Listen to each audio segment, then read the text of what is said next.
পরিপূর্ণ তৃপ্তি নিয়ে কুঁড়ে ঘরে থাকাও ভালো। অতৃপ্তি নিয়ে বিরাট অট্টালিকায় থাকার কোনো সার্থকতা নেই।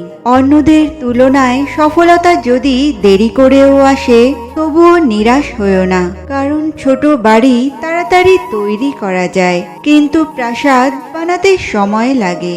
যে মানুষগুলো তোমাকে বলে তুমি পারো না বা তুমি পারবেই না, তারাই সম্ভবত সেই লোক যারা ভয় পায় এটা ভেবে যে তুমি পারবে। মুখের কথা দিয়ে নয়, নিজের সাফল্য দিয়ে মানুষের সমালোচনার উচিত জবাব দাও। জীবনে যতক্ষণ তুমি সফল হতে থাকবে ততক্ষণ হাততালির অভাব হবে না, কিন্তু যখন তুমি ব্যর্থ হবে তখন ধরার জন্য একটা হাতও পাবে না।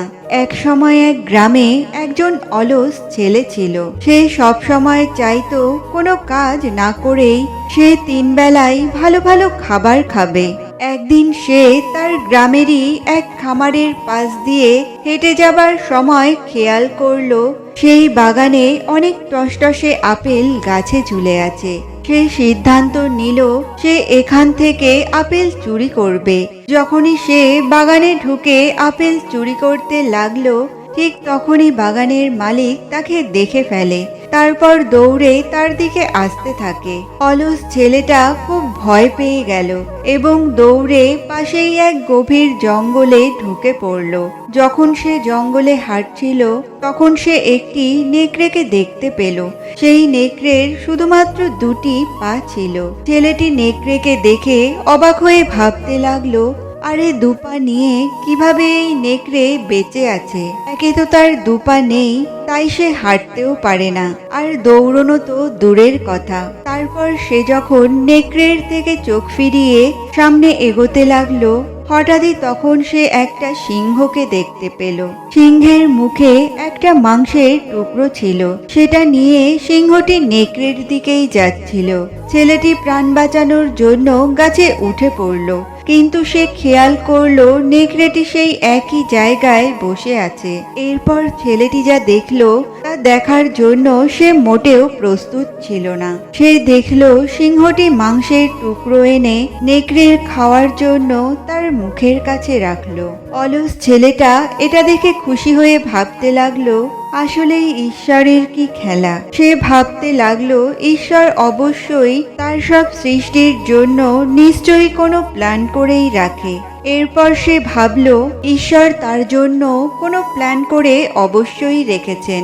তারপর সে জঙ্গল থেকে বের হয়ে এক রাস্তার ধারে বসে পড়ল, আর কেউ খেতে দেবে সেই আশায় সময় পার করতে লাগলো। সেখানে সে 2 দিন অপেক্ষা করলো খাবারের আশায়। তারপর সে আর খিদে সহ্য করতে না পেরে সেখান থেকে উঠে পড়ল।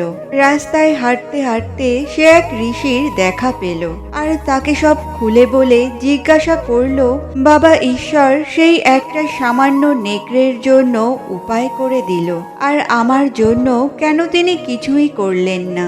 ঋষি উত্তরে বললেন, হ্যাঁ, এটা সত্যি যে তিনি সবার জন্যই কোনো না কোনো প্ল্যান করে রেখেছেন, আর তুমিও অবশ্যই তার একটা প্ল্যানের অংশ।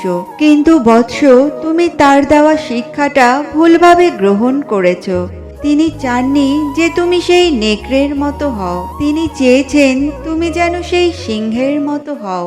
বন্ধুরা, মাঝে মধ্যে আমরাও ঈশ্বরের সাথে রাগ করি।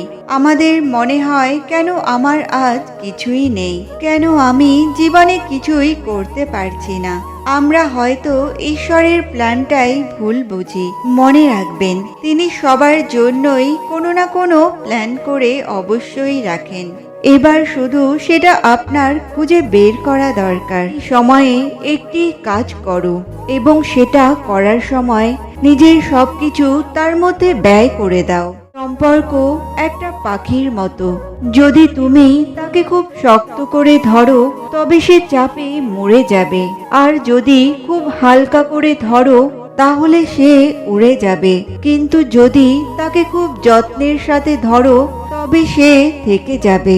জীবনের ছন্দ কখনোই একই লয়ে বয়ে চলে না, জীবনের ছন্দপতন হবেই, এটাই প্রকৃতির নিয়ম। আজ যে মানুষ আপনার জন্য পাগল, কাল সে বদলে যেতেই পারে। তাই বলে আপনার জীবন থামিয়ে দিলে আপনি একটা সময় পর অনুতাপ আর আফসোস করেই যাবেন।